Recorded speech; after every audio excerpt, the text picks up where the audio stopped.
സ്കൂളിൽ നിന്ന് കുട്ടികൾക്ക് ഷിഗല്ല ബാധിക്കാമോ, ബാധിച്ചാൽ അത് എങ്ങനെ തടയാൻ പറ്റും? അപ്പോൾ അതിൽ നമ്മൾ മനസ്സിലാക്കേണ്ടത്, ഇപ്പം 2 ദിവസം മുമ്പ് നമുക്ക് വന്നൊരു കുഞ്ഞിനോട് ചോദിച്ചപ്പം അത് വീട്ടിൽ നിന്ന് ആഹാരമെല്ലാം പാചകം ചെയ്ത് വീട്ടിൽ ആഹാരമാണ് കൊണ്ടുപോയത്, സ്കൂളിൽ ആഹാരം ഒന്നും വേറെ വാങ്ങിച്ച് കഴിച്ചിട്ടില്ല, എന്നിട്ട് എങ്ങനെയാണ് കുട്ടിക്ക് ഷിഗല്ല ബാധിച്ചു എന്നുള്ളൊരു ചോദ്യം. അപ്പം ഞാനത് മനസ്സിലാക്കേണ്ടത്, ഷിഗല്ല ആഹാരത്തിൽ കൂടെ മാത്രമല്ല പകരുന്നത്. ഇപ്പോൾ സ്കൂളിൽ വേറൊരു കുട്ടിക്ക് വയറിളക്കമുണ്ട്, ഷിഗല്ല ഉണ്ട് എങ്കിൽ ആ അണുക്കൾ ആ ക്ലാസ് റൂമിൽ കാണാനുള്ള സാധ്യതയുണ്ട്.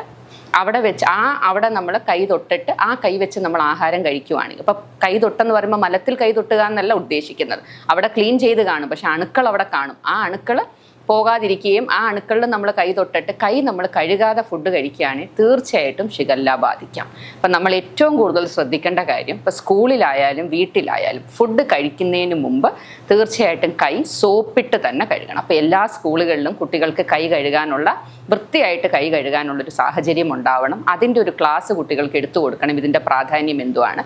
പിന്നെ അതുപോലെ തന്നെ ചില കുഞ്ഞുങ്ങൾക്കൊരു വേറൊരു സ്വഭാവമുണ്ട്, ആഹാരം കഴിക്കുമ്പോൾ മാത്രമല്ല അല്ലാതെ കൈ വായിലോട്ടിടുന്ന സ്വഭാവം, പിന്നെ പെൻസിൽ നമ്മൾ ബാക്കിലിട്ട് ചവയ്ക്കുന്ന ഒരു സ്വഭാവം, പേനകളൊക്കെ വായിൽ വെക്കുക, അതിൽ കൂടെ എല്ലാം തന്നെ ഈ അണുക്കൾ നമ്മുടെ ശരീരത്തിനുള്ളിൽ കയറാനുള്ള സാധ്യതയുണ്ട്. അപ്പോൾ ഈ എല്ലാ കാര്യങ്ങളും ശ്രദ്ധിച്ചാൽ തീർച്ചയായിട്ടും അത് വരാതിരിക്കും. പിന്നെ കുട്ടികൾ തിരിച്ച് വീട്ടിലെത്തുമ്പോഴും നമ്മൾ ശ്രദ്ധിക്കേണ്ടത്, വന്നു കഴിയുമ്പം എപ്പോഴും നമ്മൾ പണ്ടത്തെ ശീലം പോലെ തന്നെ ആയിരിക്കണം. വന്നു കഴിഞ്ഞാൽ ഉടനെ കൈയും കാലും മുഖവും കഴുകി, ശരിക്കും പറഞ്ഞാൽ കുളിച്ച് കഴിഞ്ഞതിന് ശേഷം, നമ്മൾ പുറത്തുനിന്നല്ലേ വരുന്നത്, ഈ സമയത്ത് പലതരം അസുഖങ്ങൾ, മഴക്കാലത്ത് എപ്പോഴും ഒരാളുടെ കയ്യിൽ നിന്ന് മറ്റേ ആളിലോട്ട് പകരാൻ പറ്റുന്ന പലതരം അണുക്കൾ നമ്മുടെ സമൂഹത്തിലുള്ളൊരു സമയമാണ്. അപ്പോൾ വീട്ടിലെത്തിക്കഴിഞ്ഞാൽ വൃത്തിയായിട്ട് കുളിച്ചതിന് ശേഷം നമ്മൾ ആഹാരം കഴിക്കുന്നതാണ് എപ്പോഴും നല്ലത്. ഇപ്പോൾ കുളിക്കാനൊരു സാഹചര്യം ഇല്ലെങ്കിൽ മിനിമം കൈയും കാലും മുഖം എങ്കിലും കഴുകിയിരിക്കണമെന്നുള്ളത് നിർബന്ധമാണ്.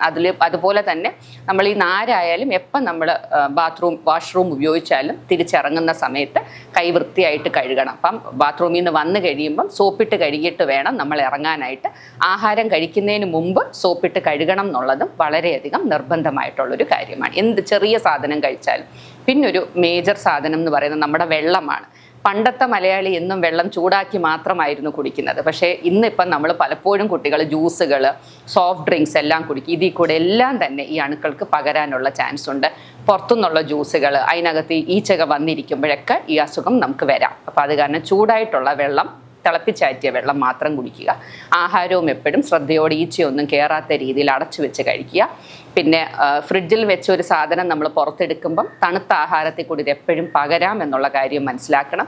ഒരു കാര്യം നമ്മൾ ചൂടാക്കുമ്പം അതുപോലെ വൃത്തിയായിട്ട് ചൂടാക്കണം. ചിലരെന്ത് ചെയ്യും, ജസ്റ്റ് ഒന്ന് എടുത്ത് ഒന്ന് ചൂടാക്കിയിട്ട് കഴിക്കാൻ തുടങ്ങും. അങ്ങനെ ആകുമ്പോൾ എന്ത് പറ്റും, അതിൻ്റെ ഉള്ളിലത്തെ ഭാഗം ചൂടാവില്ല. ഉള്ളിലത്തെ ഭാഗം ചൂടായില്ലെങ്കിൽ അവിടെയും ഈ അണുക്കൾ കാണാം. അപ്പോൾ ഫുഡ് ഹാൻഡിൽ ചെയ്യുന്നത് വളരെയധികം ശ്രദ്ധയോടെ വേണം ചെയ്യാൻ എന്നുള്ളതാണ് ഈ അസുഖം വരാതിരിക്കാൻ നമുക്ക് തടയാൻ പറ്റുന്ന രീതികൾ.